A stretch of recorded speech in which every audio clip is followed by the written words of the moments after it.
Hi, ek is Jaco Marie van die Herald en ek is hier saam met Marina Elof Brown wat in 1987 tweede prinses in die Miss Tropica kompetisie was. Welkom. Dis hy, baie dankie. Ja, as ek nou kyk na hierdie verwoede 1987 en ek kyk vanoggend as my bel en sê sy soek na Marina Elof en ek sien dit is ek wat praat en sy sê sy wil graag met my gesels oor hierdie kompetisie.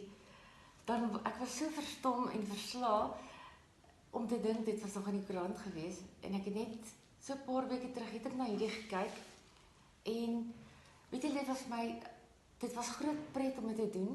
Ek het 'n paar vriendinne deelgeneem en as ek nou kyk na hierdie fenominale boek wat so interessant is, net voor ek praat hieroor, julle moet weet as ek hierna kyk, Coke 45 sent, skoene R13. Ek sal nie ander noem nie want julle gaan regtig terug in tyd wil gaan.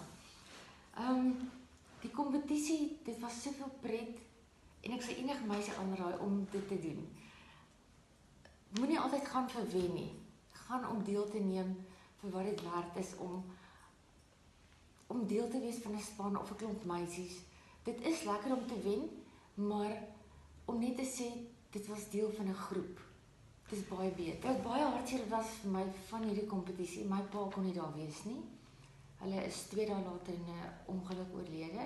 My pa was maar 45 en my boetie was in sy matriekjaar. So dit is vir my baie hartseer.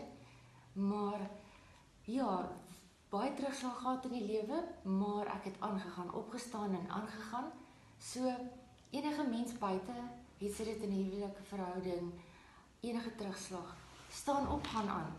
Om te bly lê, gaan jy net daaronder laat bly. Jy gaan nooit opstaan nie. So enige raad wat jy kan sê, enige hartseer, ja, hartseer vat baie lank. Dit sal 'n roofie met die tyd laat oorgaan, maar staan op en gaan aan. Daar's altyd motiveringsboodskapies vir jou. Gaan altyd terug na jou Bybel toe. Dit is altyd daar vir jou. Die Here sal nooit iets op jou pad bring as hy weet jy gaan nie daaroor kan kom of jy gaan dit self kan hanteer nie.